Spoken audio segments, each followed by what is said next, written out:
Greetings and salutations and welcome back to the channel. Today we're going to work on the truck again. If you didn't see the video from a little bit ago, the taillights were stolen from my truck one night when I was out in a nice area of town. And so I have been slowly figuring out how to fix everything and doing as much as I can myself. Actually, this will be everything by myself. If I can figure this out today, we'll not have to take this to a dealership to do any of the recoding, and this will have everything fixed for a really good price. So I'll tell you the prices in the end, exactly what I paid and how much insurance paid out, and then this will, in theory, show you how much you can save if you do it this way as well. Okay, so as you saw in the first video about truck stuff, I already replaced the actual taillights themselves, the physical taillights, but the part that has not been done yet is replacing the blind spot monitor sensor here. So I've already done one on the left side just to test it and make sure I knew what I was doing. So now I'll show you how to replace the actual thing on the right side here. All right, so I bought some used Blis sensors, the blind spot monitoring sensors. I got these off of eBay. Basically what I did is look up the part number for what I need off the specific truck on Tasca, tsca.com. They do a lot of Ford parts. Figured out the exact part number for what I need, and then found that used on eBay. So I paid, I believe, $100 for each sensor, and it has the right number on there right here. So it looks like the correct part. It is interesting. They don't look refurbished. They more look like a used one and or stolen. Who knows how these got found, but it says Ford Motor Car right there, but then they Sharpied out the Ford logo. So who knows what they are. Let's just hope we can get them to work. And it did fit on the first one, so I'll show you how I put it in on the second one here. So whenever you buy the latch lid anti-theft kit, which I highly recommend, it has been great. I've not had any issues since installing it. They include the special bit for these special screws that make it harder to seal the taillights. So you just have to find that bit to take these out, because I've had the anti-theft kit installed the whole time. So just gonna take out both of these here. This is gonna be a long process, so if you need to, just skip forward.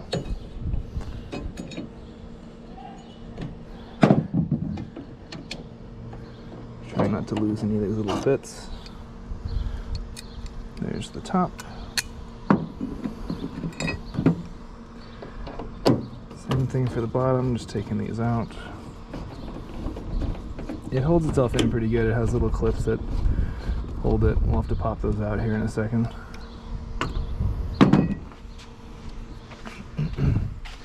I found that a body tool like this helps to get it out. I just wrap a towel around it to make sure it's safe. When you pull on it, it won't come out all the way, so I just put this right by the little tabs that hold it in and pull.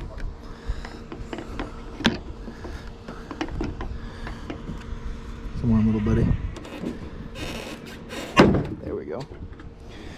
All right, so then just gotta undo the wiring.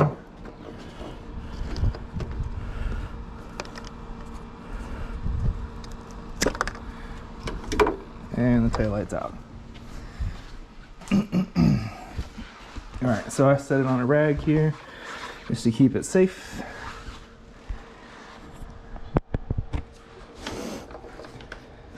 And then we're gonna start taking this piece out. So this little area right here is where the Blis module goes. It's a 7mm. And just take out these 4 bolts.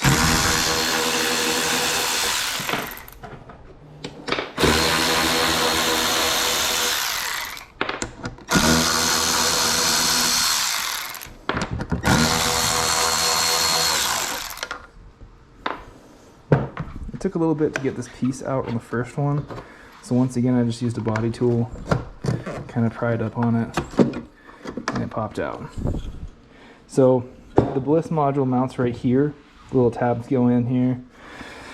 This is where it faces out through the taillight, and here's the clip for it as well that it will clip into. So one other fun part is that whenever you buy aftermarket taillights, they're expecting you to have the bolts from the stock ones to put it in. So when you find this little module here, this is where it clips in. there's no screws to attach it. So I just used a kit because I kept a lot of screws around the garage for different stuff that I work with. So this is an Amazon combination of a whole bunch of different screws with all different Allen heads.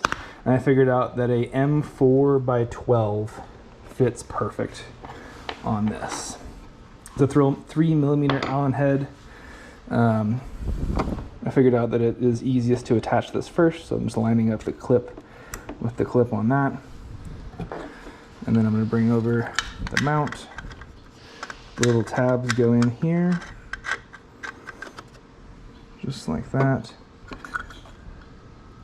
And then the screws, I just want to line them up and make sure it's in the right spot.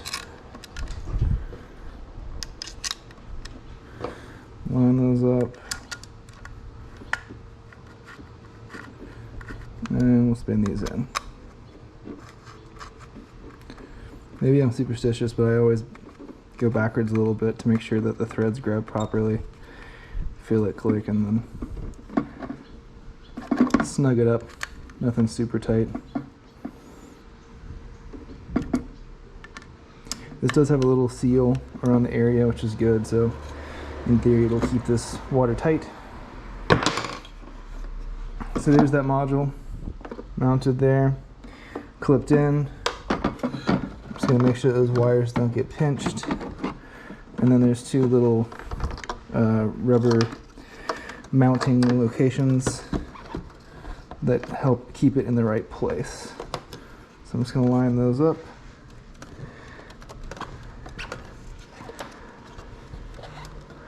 Slowly press it in.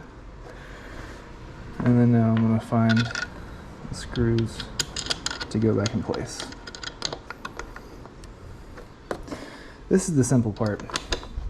In theory, the hardest part is going to be recoding this, but I believe I figured out how to do it now. As long as that part goes smooth, we will be rocking and rolling.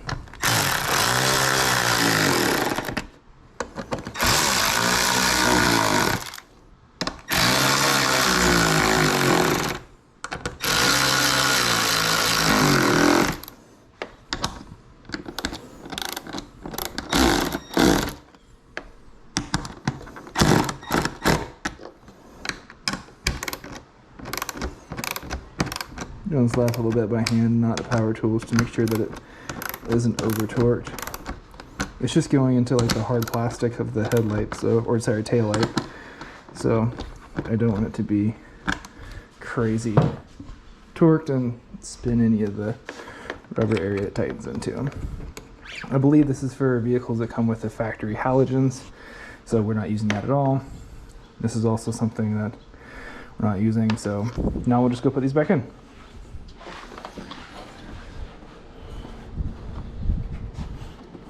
I'm just going to do the clip first, lining up the little area. I say lining it up and I didn't do it right. How about that? Okay, it's tight.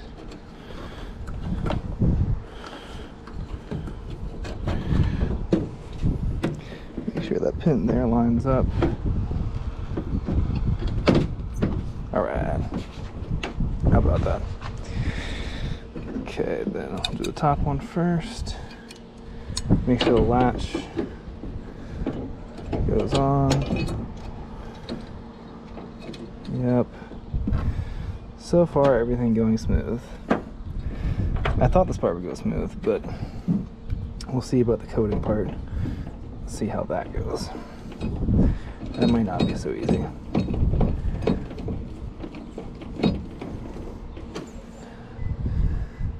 Nope, left a bit.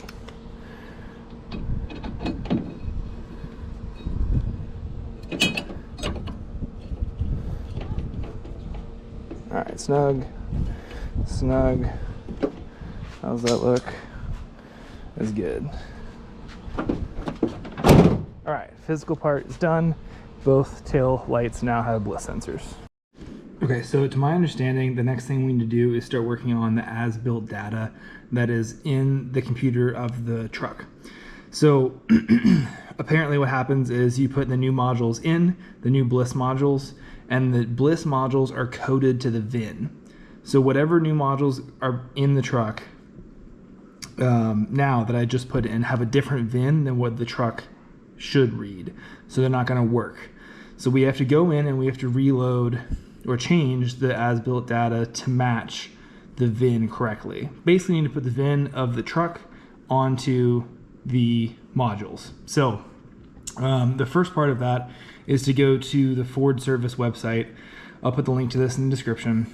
Go to the mobile build data here, and then it will ask for your VIN and it will have you put it in. It will then give you the specific file here, and then all of the different coding, I guess is the best way to say it, underneath here for the way the truck came stock. So thank you, Ford. You guys might not be fixing the issue with the taillights getting stolen, but you did give us all the as-built data. So from my understanding, it is a few lines. It is here 7C4 and 7C6, 0801 down to 1001. And these lines are not going to change, these here, but these other ones here need to change. So this is the VIN written in hex format, I believe.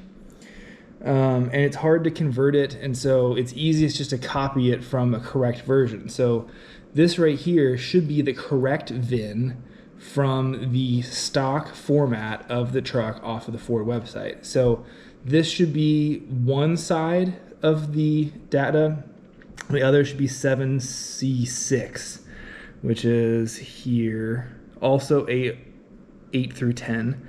So 7C6, 8 through 10 here.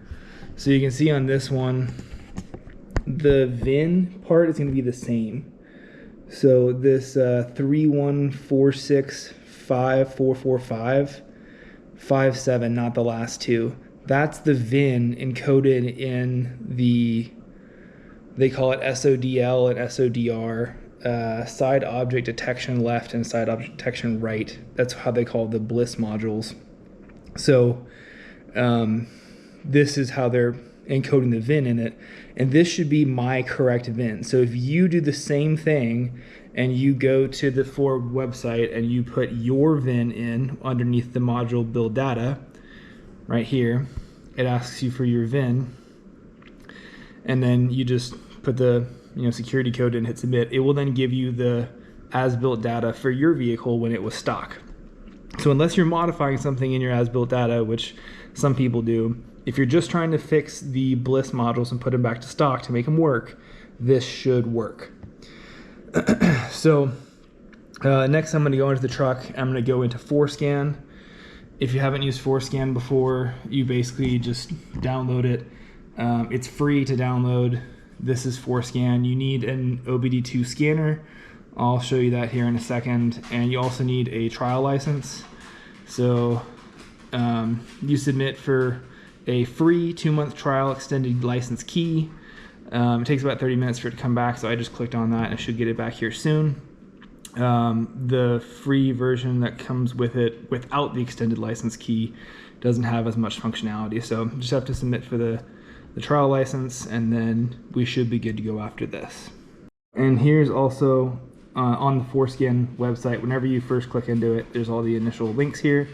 And so you just go to, if you have Windows or if you have iOS, and then go to buy an adapter. So I like Amazon, it's easy to do. So I'm gonna click on the Amazon one, and then bam, here's the one to get. 60 bucks for the adapter. It just goes from your computer to the OBDII port, and then it allows you to use ForSCAN with that. I ordered this exact same thing off of Amazon, got here in a few days, and then it allows me to plug into the truck using ForSCAN. Okay, so now begins the hard part. First off, I'm plugging in with ForSCAN. I have to use an adapter because I have a Mac, and then it's plugged into the OBDII. You'll see here the error on the dash. I'm just going to accessory mode, but driver door, gyro, here's blind spot, and cross traffic fault. So those are the things we're trying to fix. Clearing those for right now, but if that goes away, that means we fixed it.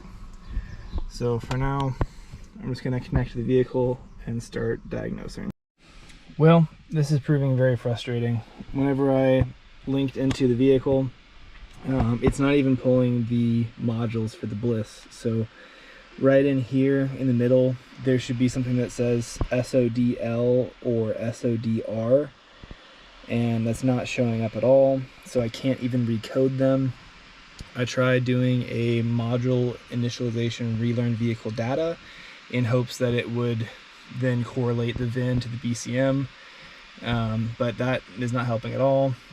And now it is actually causing some faults where you can't turn the volume up and down, and the AC is not even turning on, and I'm assuming it's because the Blis modules are not correlating with the vehicle and it's freaking it out. So after some more research, it seems like some other people might have had some issues with not being able to recode the Blis modules with ForSCAN, but I really wanted to try, just give it a good shot. If they would have shown up here showing SODL and SODR, I could have just put the numbers in to get the VIN to work properly, but I can't even get those modules to pull up, and so it's not going to let me do it. If anybody knows how to make those modules pull up in ForSCAN here to be able to code it, then let me know. It does make sense to be able to code them. I'm testing with ABS here. If you go into that and hit play, then it shows same as the numbers from the file on the Ford website.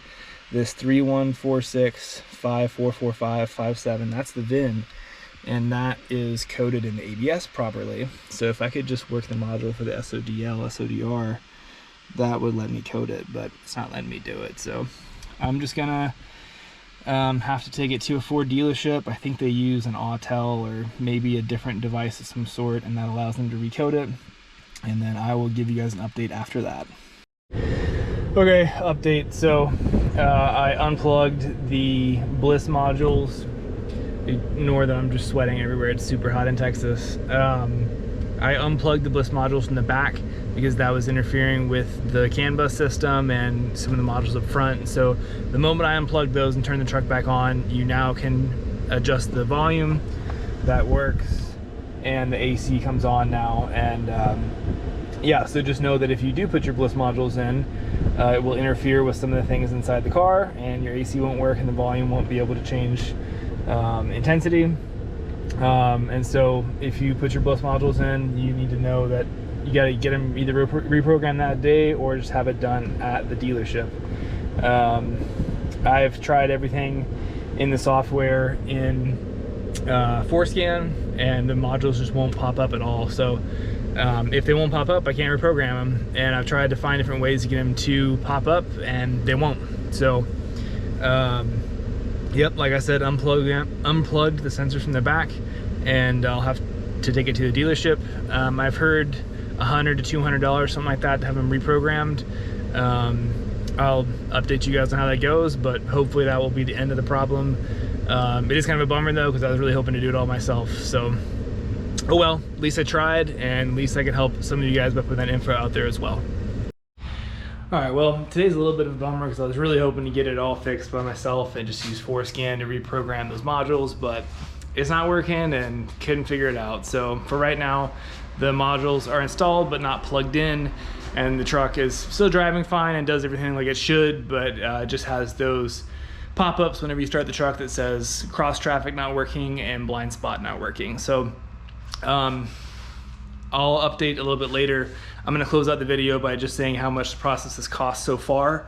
So the taillights, I got the Morimoto taillights from American Trucks. Those, for just the physical taillights themselves, were $617 shipped. The sensors, the two of them used on eBay, were $211, and my insurance payout from USAA was $2,400. So if I have to pay $100 to $200 to get them reprogrammed, it's still a win overall. You know, I make $1,000 for my troubles. I had a couple days where I didn't have vehicles. I didn't even have taillights that worked. And it's a struggle to go through something like this, but you can do some of it yourself, or you pay a dealership a whole bunch of money to get it all fixed. I just thought I'd throw my 2 cents in there. Here's what I've learned. I hope this helps somebody. If y'all learned something from this, please comment. If you have any questions, just throw them in the comment section below. I appreciate it. Hope you guys have a good day.